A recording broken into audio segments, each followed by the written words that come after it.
Welcome back to another video, guys. In this video, we're going to be discussing the differences between GDI and PFI. So what GDI stands for is gasoline direct injection, and what PFI stands for is port fuel injection. And today we're going to be discussing the advantages and disadvantages of GDI versus PFI, and the also advantages of PFI versus GDI. So let's go ahead and let's break it down. So the difference between GDI and PFI is that GDI sprays gasoline directly into the engine cylinder. PFI sprays over the intake valve in order to inject fuel inside your cylinder. So in order for a car to run, you need four things. You need intake, you need compression, you need spark, and you need exhaust. And out of those four things, if a spark just was by itself, it would not have anything. In order to have combustion, you need to have an air and fuel mixture, which in the car industry, there are two main essential things that differentiate how fuel gets inside the cylinder. Gasoline direct injection shoots fuel directly inside the cylinder without having any delay. And it uses very high pressure because in order for that fuel to work, you need it to work very quickly and spray fuel inside it very quickly, because inside the cylinder, it fires extremely quick. So the other common way of getting fuel inside the cylinder is port fuel injection. Now what port fuel injection does is it sprays fuel above the intake valve to get inside your cylinder. So every time your intake valve opens up to absorb air,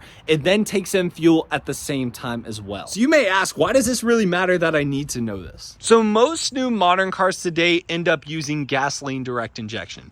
Now there is a reason for that, which I will explain the advantages that you get with including GDI in your fuel induction system. So with gasoline direct injection, it goes directly into cylinder. There is no kind of delay, no lag of any sort, and it ends up giving you better fuel efficiency and also more power. Now you may ask, how does it give you more fuel efficiency and also more power at the same time? Which this goes back to the main topic of what I was saying. There is no delay for the gasoline going inside the cylinder. It's immediate, it happens quickly. There is no lag for the power inside of the engine. And why there are fuel efficiency benefits is because when it sprays over the intake valve, you have to spray a little bit more because some of it actually ends up getting stuck on the intake valve, dissolving solvents such as carbon. There are many things that get stuck on your intake valve that need cleaning, and gasoline is a good solvent which ends up cleaning the intake valve. So with the new strict standards from the EPA of emissions and everything these car manufacturers have to meet,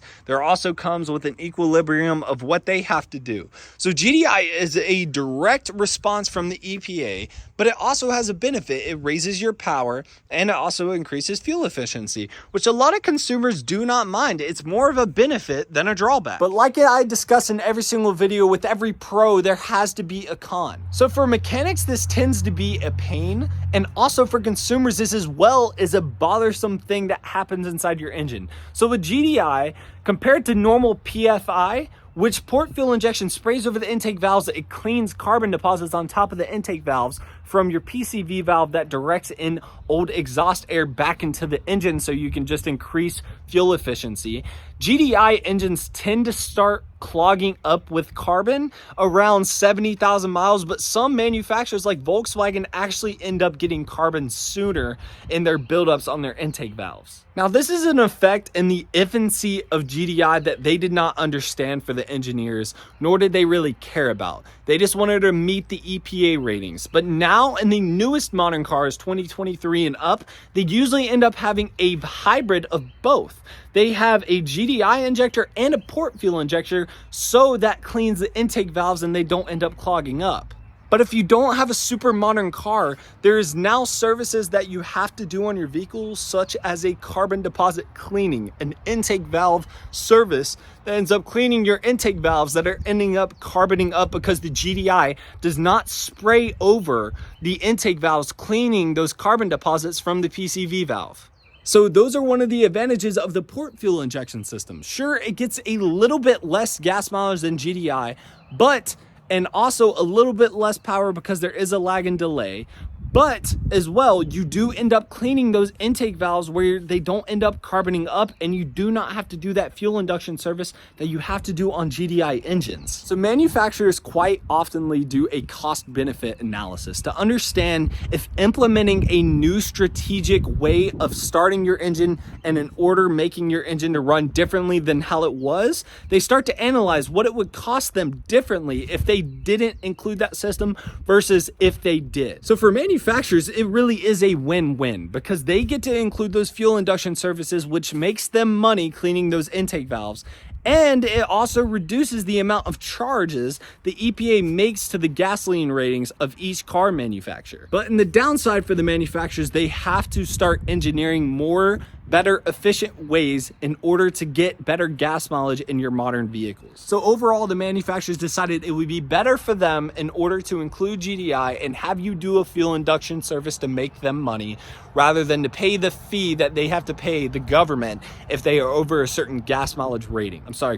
Under the rated gas mileage rating that they have to have. So as we discussed in this video, there are advantages and disadvantages of both systems. Now, what you choose, that is entirely up to you. But for me, both of my vehicles are PFI engines just because as a mechanically inclined person, you really don't want to spend time working on your car if you don't have to. And you just don't want to deal with that.